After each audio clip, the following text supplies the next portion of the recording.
ظاہر سی بات ہے کہ وہ اپنے طرف سے تو ایسکلیشن کی کوشش کر رہے ہیں. اب ایسکلیشن میں سب سے زیادہ نقصان ان کو ہوگا. ان کو تھوڑی سی اب اپنے عقل سے کام لینی چاہیے اور یہ ایسکلیشن کے بجائے ان کو ڈی ایسکلیشن کی طرف جو ہے توجہ دینی چاہیے.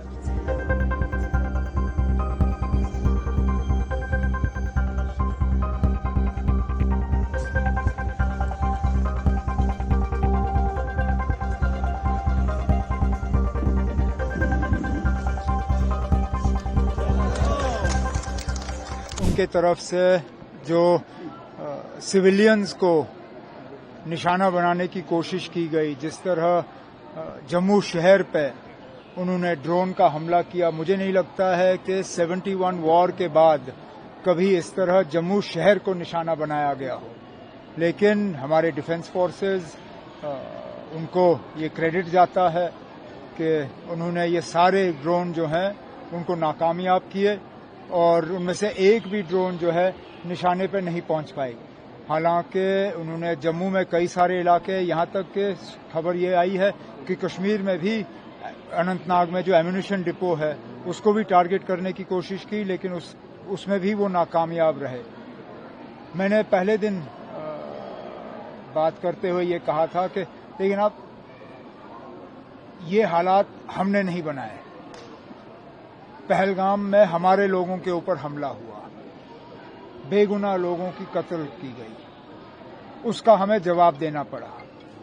لیکن یہ جو اب لگاتار اس کو بڑھانے کا سلسلہ جو پاکستان کی طرف سے ہو رہا ہے، اس میں نہ پاکستان کو کوئی فائدہ ہے نہ ان کی کوئی کامیابی ہوگی. بہتر یہی ہوگا کہ وہ اپنی بندوقیں خاموش کریں اور یہاں پہ حالات جو ہیں وہ دوبارہ سازگار ہوں. لیکن لگتا ہے کہ پاکستان ایسکلیشن کرنا چاہتا ہے کیونکہ کل رات کو جو ہوا، پہلے 9 بجے کے آس پاس، اس کے بعد 4:30 بجے، ظاہر سی بات ہے کہ وہ اپنے طرف سے تو ایسکلیشن کی کوشش کر رہے ہیں. اب ایسکلیشن میں سب سے زیادہ نقصان ان کو ہوگا. ان کو تھوڑی سی اب اپنے عقل سے کام لینی چاہیے اور یہ ایسکلیشن کے بجائے ان کو ڈی ایسکلیشن کی طرف جو ہے توجہ دینی چاہیے. سر پونچھ میں کافی لوگ ہمارے بہت نقصان ہوا ہے. پونچھ میں، پونچھ شہر میں بہت زیادہ نقصان ہوا ہے اور وہاں کیجولٹیز بھی سب سے زیادہ پونچھ سے ہوئی ہیں، انجریز بھی سب سے زیادہ پونچھ سے ہوئی ہیں. ابھی جہاں میں جموں ہسپتال میں تھا تو سارے جو زخمی وہاں ہسپتال میں ہیں وہ سارے پونچھ سے ہیں. ایک جو بہت ہی زیادہ سیریسلی انجرڈ تھے ان کو پی جی آئی چندی گڑھ شفٹ کر کے آج صبح ان کی وہاں سرجری ہوئی. پونچھ میں تو حالات بہت ہی خراب ہے. میرے ڈپٹی سی ایم کوشش کر رہے ہیں پونچھ پہنچنے کی، اگر وہ پہنچ پائے تو وہ وہاں لوگوں سے ملاقات کریں گے. سر آپ نے آج دورہ بھی کیا سب جو کیمپس ہیں، تو کس طرح کی فیسلٹیز ابھی پرووائڈ؟ جتنا ہم کر سکتے ہیں کر رہے ہیں. دن میں 3 بار کھانا، 2 بار چائے، باقی سینیٹیشن کی فیسلٹیز.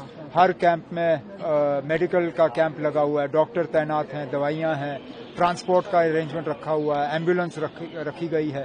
تو ہمارے طرف سے میں جانتا ہوں یہ آئیڈیل سچویشن نہیں ہے، یہ لوگ تو چاہیں گے اپنے گھر میں رہیں، لیکن فی الحال یہ ہماری مجبوری ہے کہ ہمیں انہیں یہاں لانا پڑا.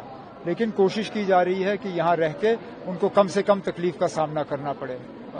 کچھ بچوں نے آج یہاں کھیل کود کا سامان مانگا. میں اپنے اسپورٹس منسٹر کا شکر گزار ہوں کہ گاڑی میں انہوں نے سامان رکھا ہوا تھا، تو کم از کم اور کچھ نہیں تو ان بچوں کے چہرے پہ ان مشکل حالات میں اگر ہم تھوڑی سی مسکراہٹ لا سکے تو یہ بڑی بات ہے. سر ابھی کیا آپ دیکھ رہے ہیں، کیونکہ ہر کوئی یہ اس میں ہے کہ کیا ہوگا، اب آگے کیا ہوگا؟ اس سوال کا جواب میرے پاس ہے نہیں. اس سوال کا جواب شاید ہی ہمارے ملک میں کسی کے پاس ہے.